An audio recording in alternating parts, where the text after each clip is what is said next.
Welcome to Blind Shovel, an arts and music podcast. Today I speak with book publisher Bitmap Book. Enjoy.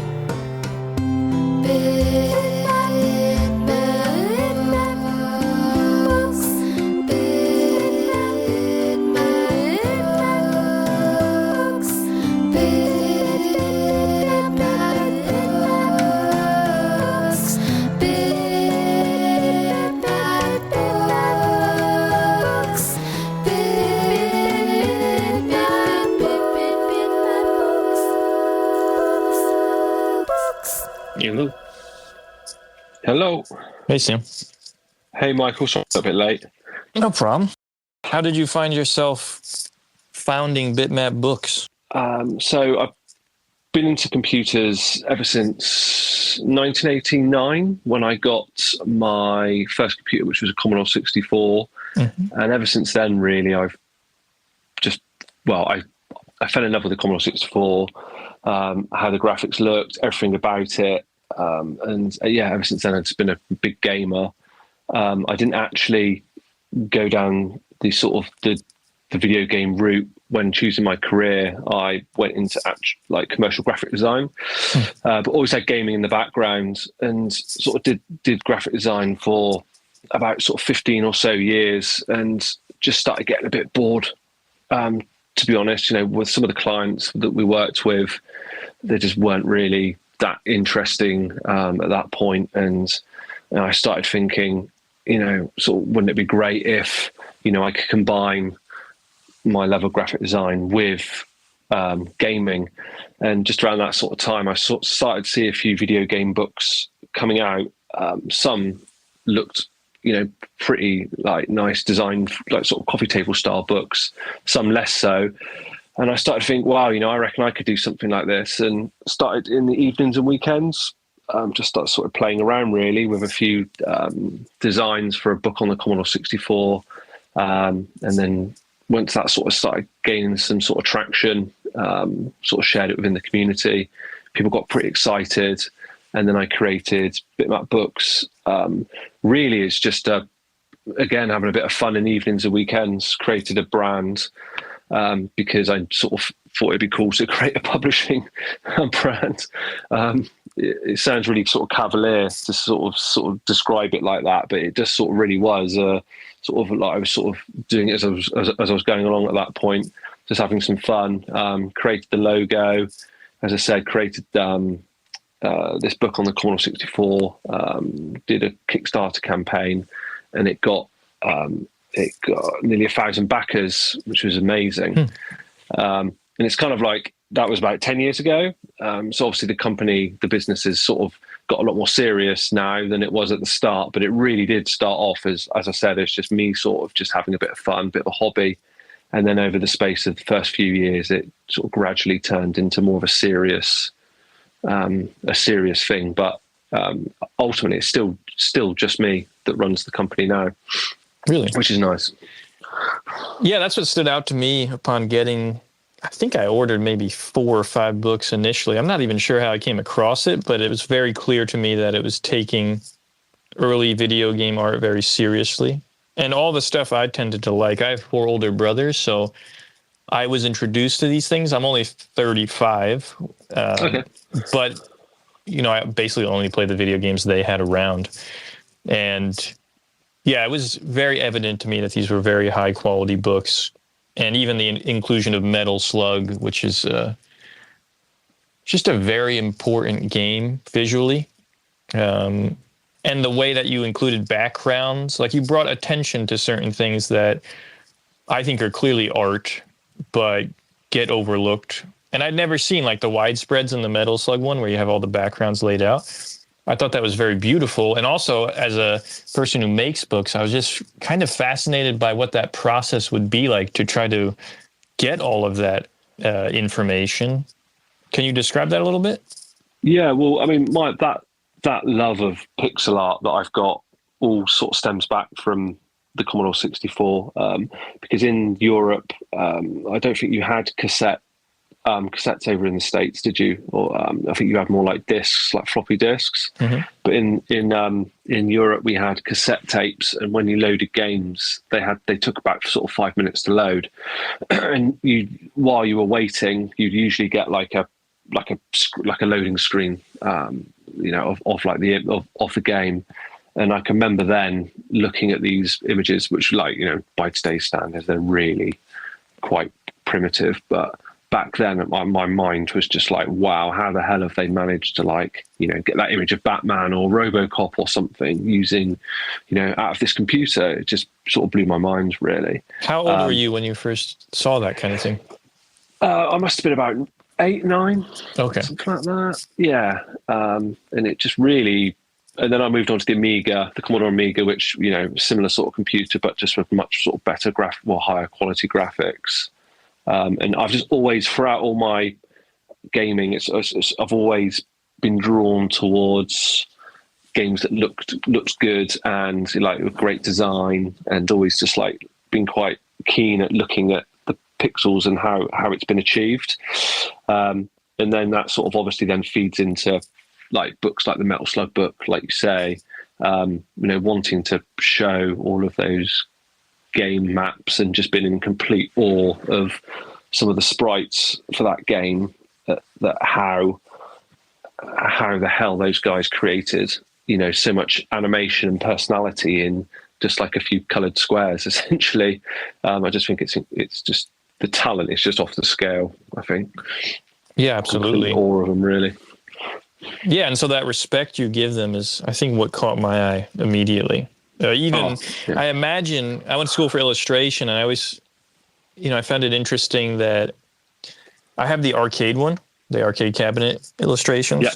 And I just lament the idea that, I could be wrong, but I imagine those originals were just discarded or thrown about like they were worthless, by the illustrators who made them.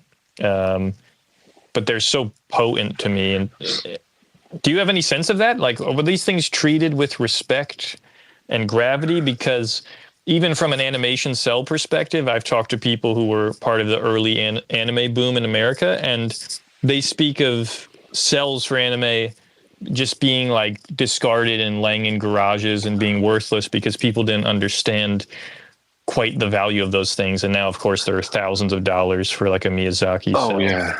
Well, I mean, back then, obviously I was too young to actually to actually be there and remember it. But I do think that a lot of the developers and a lot of the artists back in the 80s and early 90s thought that video games was a bit of a fad, and it probably wasn't going to be, sort of come and go. It was like a bit of a hobby.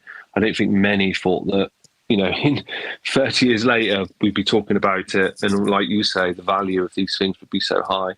A very famous story is of an artist called Bob Wakelin. I don't know if you know. I don't. If you've ever heard of Bob before. His probably his most famous bit of box art he did was Contra on the NES.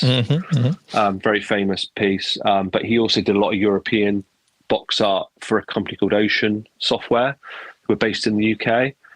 Absolutely amazing artist. A bit sort of comic book sort of style, but absolutely fantastic. But when Ocean went, I don't know if they went bust or they moved offices, he got a phone call from someone saying, quick, get down to the offices now, because all your work is in a skip. So they literally chucked his original artworks, probably on like illustration board or something, in a skip. And he was there fishing them out. It's insane. Yeah, and we're talking thousands and thousands of pounds worth of original artwork, which he managed to save most of it. But yeah, that's a good example of just how much people just thought this is they just didn't see the value in it. Does that early mentality make it difficult to compile some of these books? Or are there kind of collectors that, I believe with the arcade one, there was someone who compiled those things? I'm trying to recall. It's been a while since I read it. Yeah, so with so it usually requires to do books like arcade. It usually requires like a collector who's got a lot of this stuff. And so with the original arcade book, that was the author was a guy called Tim Nichols, and he had basically I can't remember the exact story. I think he there was like a Hollywood prop place, and they were getting rid of some stuff, and they had like I don't know how they obviously got hold of them, but they had like a stack of these old arcade marquees.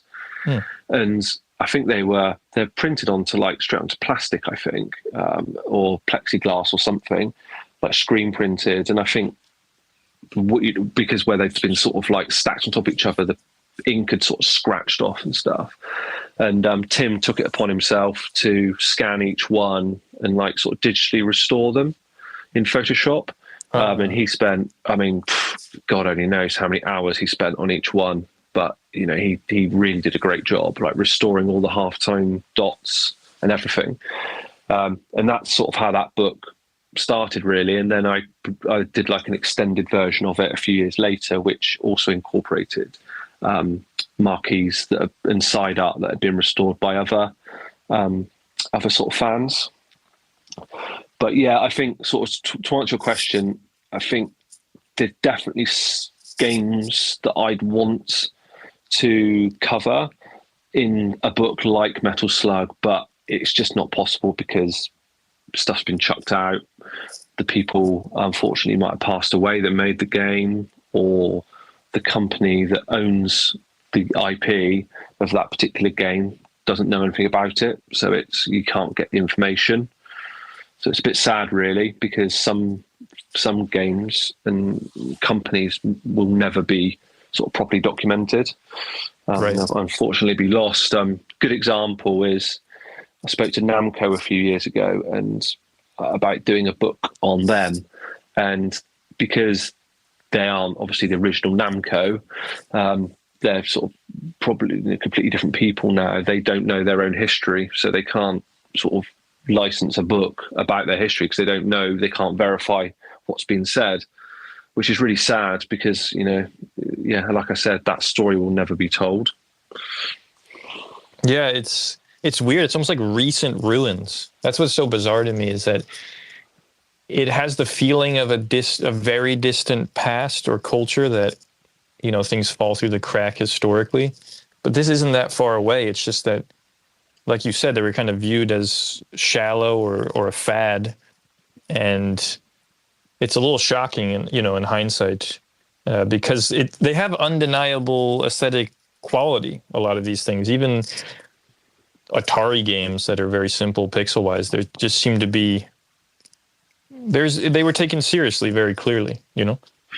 Yeah, I think the one thing that I've heard this mentioned on other listened to other sort of podcasts and people talking about this online, that obviously for like books, we've got like various libraries. Or you've probably got one in America where every single book that's published goes into like a proper government library. We've got one over here in the UK, and I think there's similar things for music. So everything is always backed up, but there's never been anything like that for video games. It's always, it's on various websites in books, but there's not one place where this stuff is getting properly archived, which is a bit of a concern, really, because, when we're all gone, it's such a young industry, really, isn't it? When you're talking sort of 40 years, what's going to happen to all this stuff?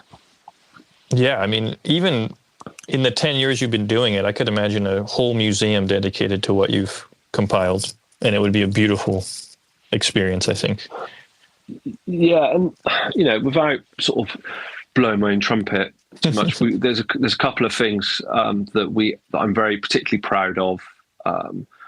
Probably Metal Slug's a good example. Probably something like King of Fighters as well. So when we worked with SNK on the King of Fighters book, we managed to, when we were doing the initial research, we discovered that before King of Fighters became like a 3-on-3 versus fighting game like Street Fighter, it was actually going to be like Final Fight, so like a scrolling beat 'em up, but with sort of 3 players on one sort of like team, if you like, and that's literally all we knew.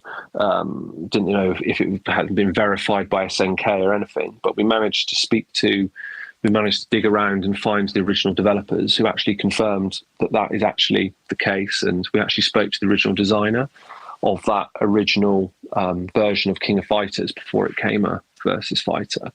So stuff like that, I mean, it makes me feel quite proud that, because of our research, that is now sort of out there and, it's in book form, documented. So I think that's the power really of what Bitmap books can do, I guess, if we're given the right sort of access to speak to the original people. Yeah. I mean, I can only imagine that you are if someone wants a beautiful book made about the video game history, you would be the go-to publisher, no? Oh, I'd like to think so. I mean, there are obviously other publishers do similar things to Bitmap books, but I think that Bitmap books combine not just the quality of research and content, but also the visual aspect, which I think maybe is not something that other publishers, they don't offer those two things together necessarily. So, I mean, it's always been my dream that, like you say, we become the go-to people. So like if someone, for example, a video game company wanted to document their history, they would come to us to do that. That would be like, wow, if that ever happened. In respect to your relationship to video games personally over time, were you in arcades a lot? Is that where the Neo Geo stuff comes from? Or no? No? So I was in arcades. So I grew up in a seaside town. Very lucky to grow up in a really nice little town. We had arcades. I remember playing probably more games like track and field, so like more arcade machine. I don't think they had I don't remember a Neo Geo arcade machine in our local arcade. My first real arcade memory was Street Fighter 2. That was one where that was just massive, and we'd all huddle around the machine, all the older boys watching in awe as they would, sort of be really good at it. And because I was a bit younger, not really getting a look in, but that was really my main arcade memory, I'd say. And there's lots of other machines, but Street Fighter 2 is really the main one. And do you play modern video games? Did you kind of stick with it throughout your whole life, or is there not enough time for all that? Yeah, it's struggling with time. So I had a bit of a weird journey with video games because I sort of went a bit back and forth. So as I said earlier, I had an Commodore Amiga after the Commodore 64, and I absolutely loved that computer. I think after that, it sounds a bit odd, but I think that there was a Sega Game Gear at some point. I don't know where that came, but I definitely remember having one of those. And then I remember in my early teens going back to the Commodore 64.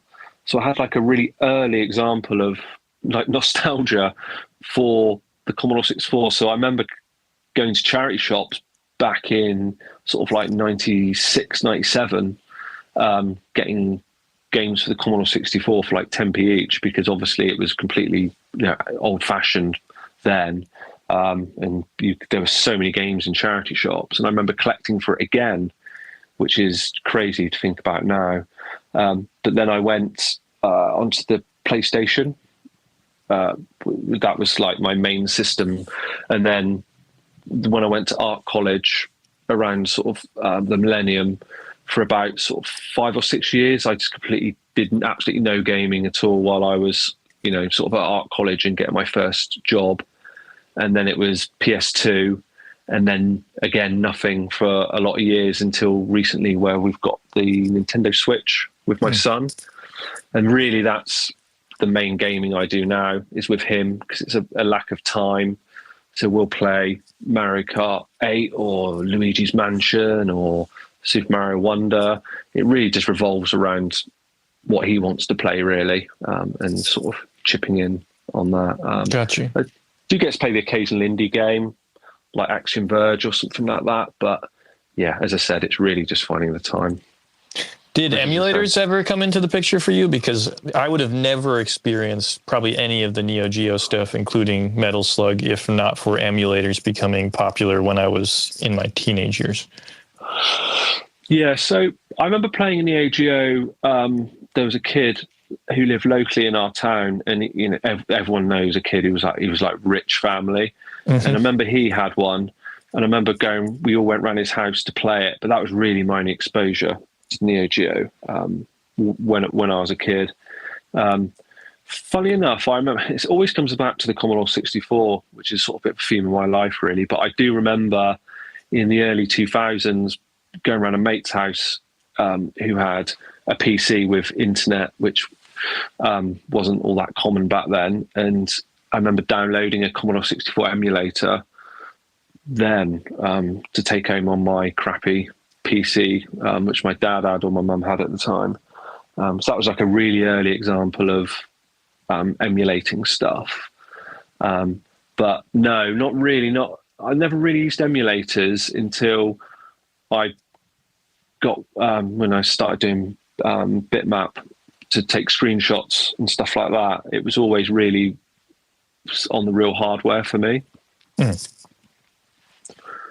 That makes sense. I was actually going to question how you end up with such crisp screenshots from these things, but it has to be emulators, right?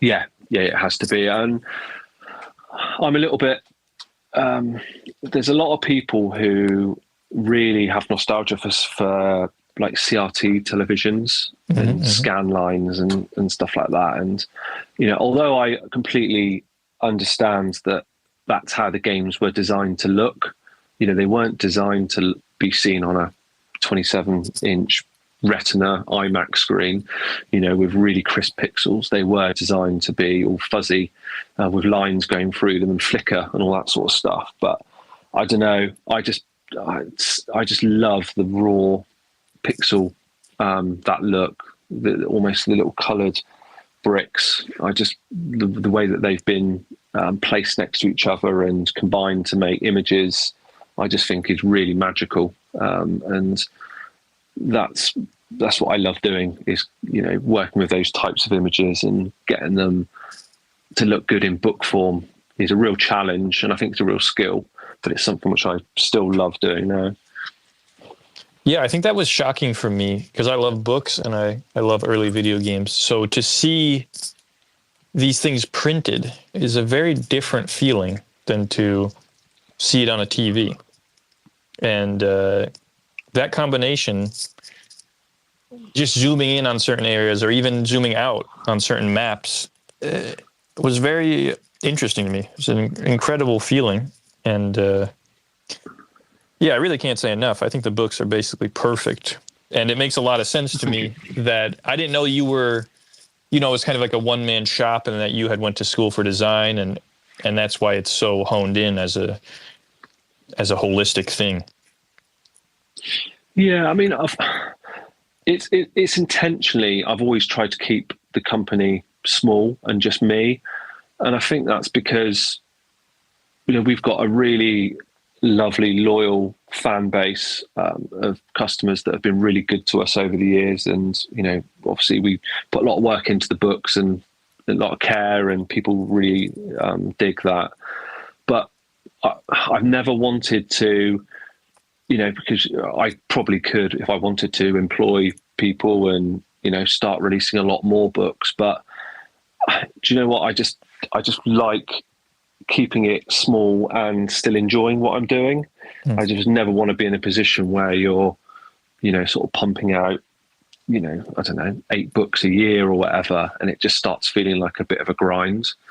Whereas if you release less books, I get to still be really hands-on in the creation of them and still enjoy it. And I think that's really important to me. And also, because it's just me, I can be really, I can choose what to do. I don't have to answer to anyone. So I can be really selfish. And if I want to do a book, if I want to say yes to doing a book, then I will. If I don't, I don't. And it's great to have that freedom. And that choice is really, really liberating, I suppose. How many books do you generally put out a year? So Traditionally, it's been sort of 3 or 4, and I think I'm probably trying to stick to 4 from now on, just because we get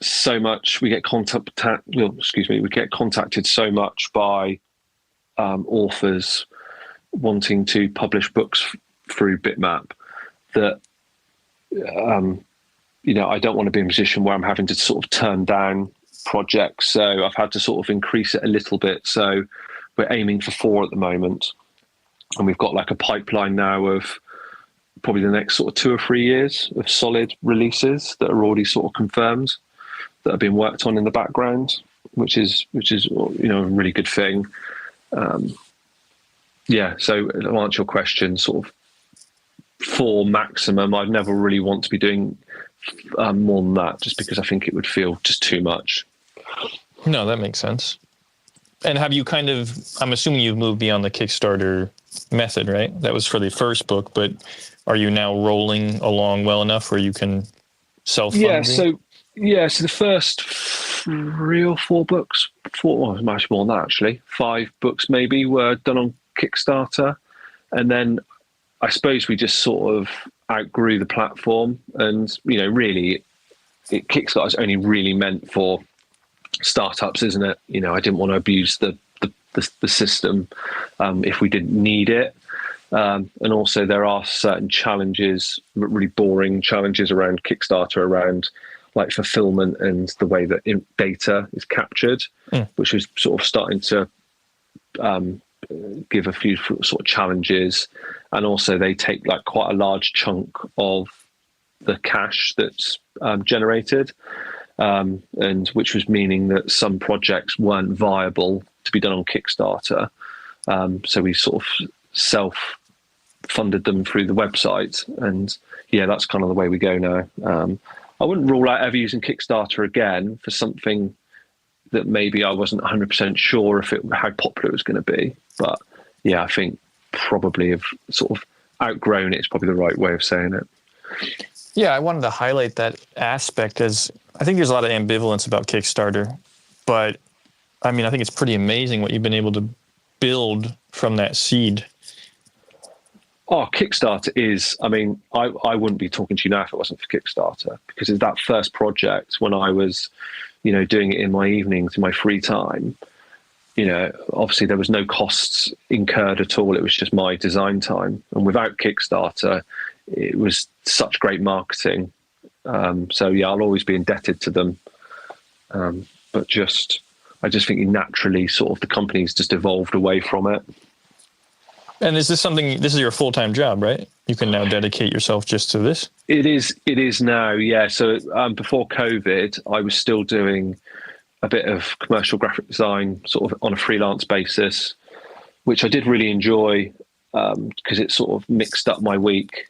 So I wasn't always doing stuff on the business. But when COVID hit and lockdowns and all that sort of stuff, a lot of the freelance graphic design work completely stopped, because obviously like marketing departments and stuff, they all were furloughed and whatnot. So it sort of forced me to go full time on Bitmap. But to be honest with you, it was a good thing, because I needed to. It was starting to become a real struggle to not be full time, just because, when you've got one book, all the little jobs don't take very long. But when you've got like 25 books, all the little jobs are multiplied by 25 almost. And it was just so in a way, to take a positive out of a negative, which was COVID, I think that's kind of like, it was a good thing, because it did give me a kick to really do Bitmap full time. How long? So basically, would that be about 6 or 7 years into the company's founding? Since what? No, this is the 10th year. This is the 10th year, but you went full time. What would that be? Oh, yeah, full time. Probably been full time. I mean, it's not an official thing. I mean, I was probably really doing full time hours pretty much the whole 10 years, to be honest with you. So probably I've probably been doing it full time. I mean, when was the whole COVID sort of thing blurs for me a bit when it actually happened. I'd probably say 2 years. I've probably been 3 years been actually full time. on it. I mean, that's a dream. It seems like a dream of a job. It's amazing. I mean, Beautiful. it is. I mean, I am incredibly blessed and lucky, and I never take it for granted.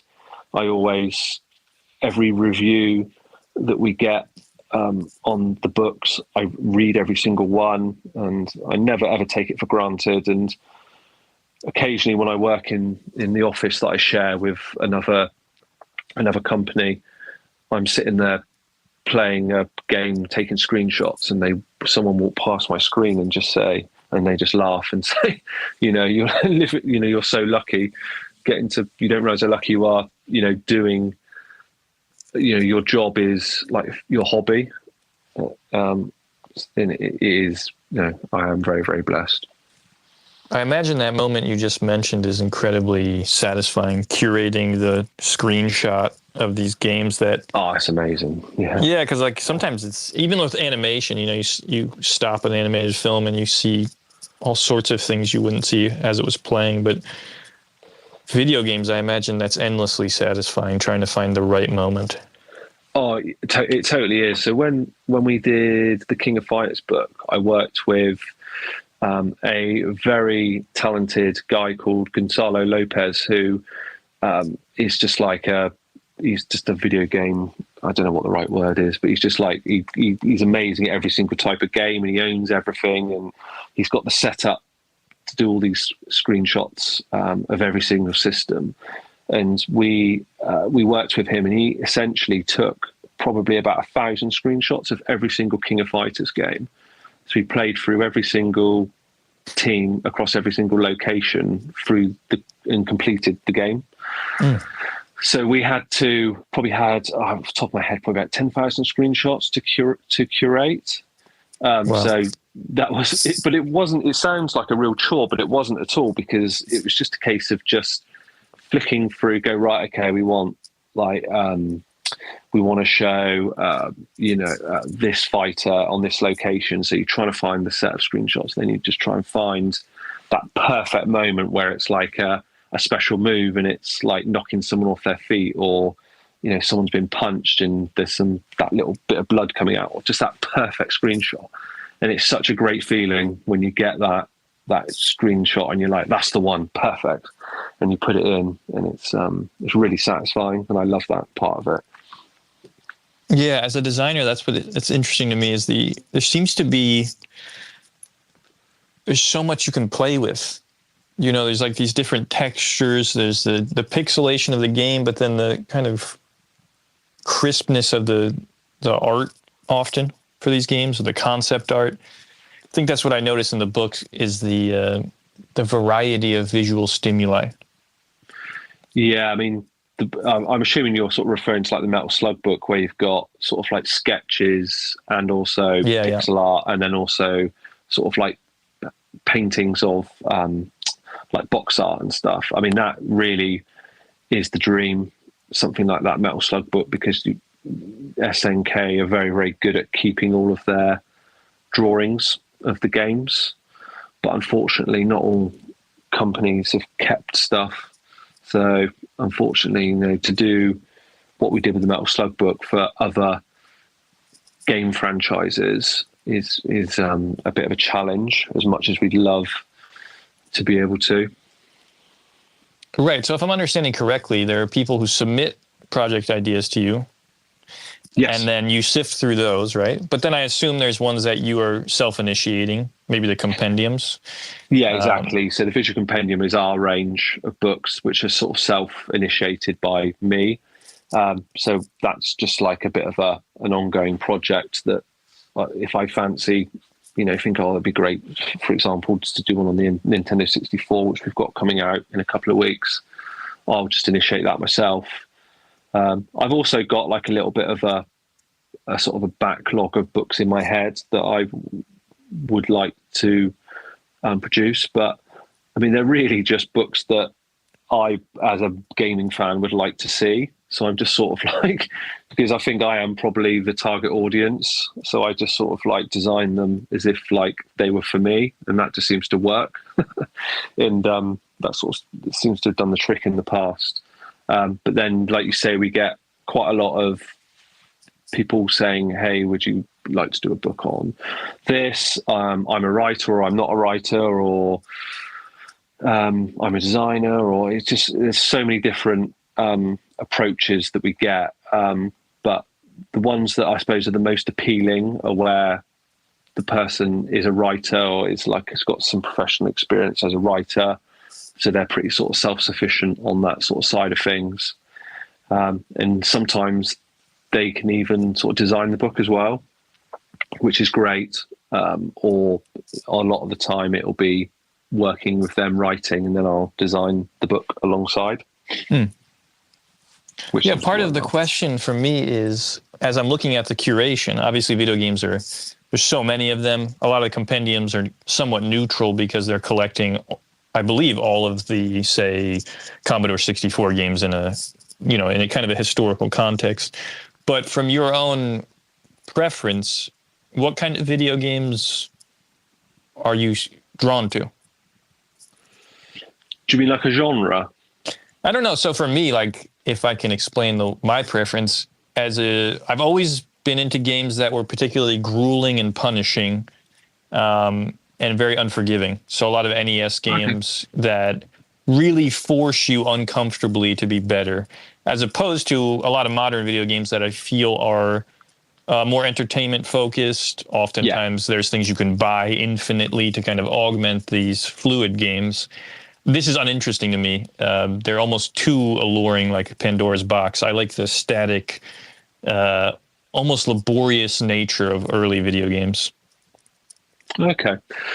Yeah, so my early games that I was drawn to were platform games, but then that really quickly, I think on the Amiga, where my love of, I don't know the right word of describing them, almost like puzzle games or strategy games. So games like, I don't know if you're aware of a game called Lemmings. Yeah, I love Lemmings. Yeah, so amazing. Games like that where you've got to use your brain. They're quite slow. There's a lot of sort of trial and error. Games that you can really sort of immerse yourself in. So Lemmings was a very early game that I sort of fell in love with. And then on the Amiga, I loved a game called Worms as well, which is sort of a strategy game, a bit similar, using the mouse. I think it was mouse. And then that really then morphed into my love of point and click adventure games. So Monkey Island and all those sorts of games. So I suppose there is a bit of a theme running through that it's always been sort of like mouse-driven games, quite slow. I like to think. I'm not really. I've never picked up a first-person shooter like on a modern system. I played a lot of retro ones, but not anything on I'm not the sort of person to play like Call of Duty or anything. It's just not my sort of game. I'm a bit more of a calm experience, I guess. Yeah, that's interesting. I've never thought about that genre. But Worms, like Worms Armageddon, where you're shooting other little worms and they have little weapons, right? Like infinite weapons. But it's like a turn-based thing, isn't it? Yes, it's quite slow. It's quite tactical as well. I suppose tactical is kind of like a good sort of thing as well. Like Cannon Fodder was a game that I loved, which I suppose was taking like an action sort of type game, but slowing it right down. So you had to sort of think as you went along. Yeah, no, that makes complete sense. I think the reason I ask is, in some ways, I could imagine, something like Metal Slug. Maybe you don't even like playing it. Maybe you do, but it's so visually rich that it's undeniable that you'd want to make a book about it because it's so deep. Or King of Fighters, like there's games that have incredible visual languages that I probably don't even like playing, but I can imagine wanting to read a book about. So I like hearing about Lemmings is a great memory for me. I don't know why. It's just there's so much to do. There's so much about that game that's beautiful to me. It's just the character. I mean, we've spoken to the guy who made Lemmings, and it's essentially each one is like 8 coloured squares. And then you're using like sort of 3 colours. But the amount of personality that they managed to get into those little coloured squares and all the little sound effects and everything, I think that's what makes it memorable. It just had so much personality. No, I absolutely love Lemmings. It was brilliant. I suppose that is interesting to me, the target audience, right? Like, do you find that, say, people under 20 are interested in the current books you're putting out, or is it more for, 30s to 50s, or are young kids interested in this older stuff? I wouldn't say so. I think it's really interesting what's happening with sort of target audience, because I think traditionally our audience has probably been, I might be wrong here, but I'm probably thinking people that are like now around about 40 years old. I think people probably your age or a bit younger are probably, they maybe had the N64 when they were younger, or the PS1. So that's the system that they're probably like going to be nostalgic about, but they might not quite be there yet. So maybe in a couple of years' time, they might start feeling nostalgic about that system. So I think what I'm trying to do is, as different systems, I think, become retro, and I hate that phrase, and there's a whole debate around what's retro and when is something retro, but I think you kind of know what I mean, that when something is old enough that it becomes sort of retro, then I think there's a sweet spot that I can sort of think, okay, maybe we can do a book about that now, because there's going to be enough nostalgia around it. Yeah. I don't think our books would necessarily appeal to someone in their 20s at the moment. I might be wrong. An exception to that might be something like on the Game Boy, because I know that is quite popular with a lot of younger people at the moment, because it's sort of like just a timeless piece of product design, isn't it? And obviously it gets used for Pokemon and sort of music creation as well. And we're releasing a Game Boy Advance book later this year, so I think that will probably naturally have a sort of a younger audience as well. I've always been very conscious about not about keeping Bitmap books like moving with the times, and not just doing books about really, really old Atari games, because I don't want it to look like a sort of like an old man brand, if you know what I mean. Well, that's interesting. Yeah, that's part of the question for me, and I'm glad you answered it in that fashion, because I was trying to imagine in 10 years what you would be grappling with or publishing, as there's kind of this bi-directional thing happening where there's these pixel art games. I don't know if you played something like Nidhogg.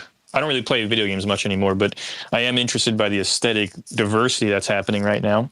And it seems like the definition of video game is so expansive now. I'll be very curious to see how you handle that curation, in the decades to come, just because I think there's so much to sift through, and there's such density to certain games, like massive multiplayer games, that, all I can say is I'll be very curious to see, kind of what you sift through. Yeah, and, I think that's the interesting thing, is how Bitmap Books does evolve.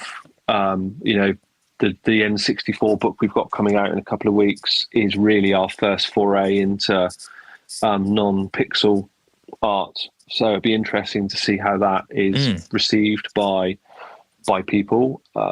It's my love, as I said, is pixel art. So it's been a challenge to get that book looking, as like wow as the pixel art does on sort of like Super Nintendo sort of era thing. But I think it does look great, and I think hopefully fans of that system will really enjoy the book. But yeah, you're right. I mean, it will be interesting. In 10 years' time, we'll be doing a visual compendium on like the Wii or something like that, or the Xbox One, or I don't know, and how would that look, and what would be in it, and because it's just so huge at the moment, isn't it? It's so many. It's not like Metal Slug where there's sort of 5 or 6 games in a series, and each one had 3 people working on it or something. Now there's hundreds of people, isn't there, making games, and there's probably I mean, I don't think people really sketch things anymore, do they? On I don't know. You know, and pen and paper. there's also this awareness that part of what's so interesting about retro, although I understand why you wouldn't want to use that term, is again these kind of like I assume from your end the process of exploration is thrilling in its obscurity. You know, this kind of finding the one guy who's collected it. It'd be interesting just to see how that process would be different for games that are very self-aware in their marketability and such. You know.